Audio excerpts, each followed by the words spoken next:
एक छोटा सा कस्बा था जहां गांव के किनारे मिट्टी की एक पुरानी हवेली में एक बुजुर्ग दंपत्ति रहते थे। 2 बेटे और 1 बेटी थी। सब पढ़े लिखे और समझदार थे, लेकिन वक्त के साथ सब शहरों में जाकर बस गए। माँ बाप ने बच्चों के लिए अपनी पूरी जिंदगी की खुशियां कुर्बान कर दी ताकि उनके बच्चे बड़े आदमी बने। लेकिन वक्त के साथ सब बदल गया। बच्चों की शादियां हुई और घर की रौनक खत्म हो गई। पहले हर हफ्ते फोन आता था, पापा कैसे हो? फिर वो हफ्ते महीनों में बदले और महीने सालों में। अब घर की दीवारें भी चुप थीं और दिल भी बिल्कुल अकेला। एक दिन माँ बीमार पड़ी और हमेशा के लिए इस दुनिया को छोड़ गई। अब वो बूढ़ा पिता बिल्कुल अकेला रह गया, जिसकी आंखों में सिर्फ इंतजार था। खाना बनाना नहीं आता था, कभी किसी ने दे दिया तो खा लिया, वरना भूखा ही सो गया। हर शाम वो मोबाइल की स्क्रीन को देखता रहता, शायद आज बेटे का फोन आ जाए। कई दिन गुजर गए लेकिन फोन नहीं आया, बस उम्मीद बाकी थी। एक सुबह वो कांपते हाथों से अपना पुराना मोबाइल लेकर गांव की एक छोटी सी दुकान पर पहुंचा। दुकानदार ने पूछा, बाबा क्या हुआ? बूढ़े ने कहा, बेटा जरा देख तो, ये मोबाइल शायद खराब हो गया है। कई महीनों से मेरे बेटे का फोन नहीं आया। दुकानदार ने मोबाइल देखा और बोला, बाबा आपका फोन तो बिल्कुल ठीक है।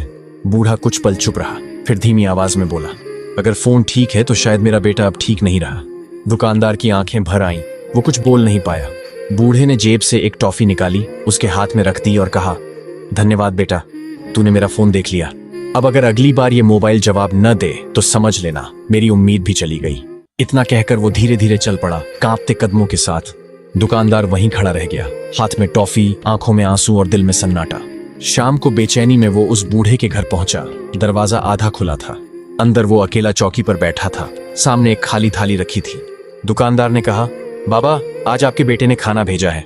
बूढ़े की आंखों में आंसू आ गए। धीरे से बोला, कौन सा बेटा जो मुझे याद ही नहीं करता? फिर मुस्कुराया और कहा, बुढ़ापे में भूख 2 चीजों की होती है बेटा, एक रोटी की और दूसरी किसी अपने की बातों की। अब तो लगता है मोबाइल से ज्यादा जरूरी वो लोग हैं जो दिल से जुड़े हों। दुकानदार के पास कोई जवाब नहीं था, बस खामोशी थी और एक अधूरी उम्मीद जो उस घर की दीवारों में गूंज रही थी और हर कोने में दर्द छोड़ गई थी।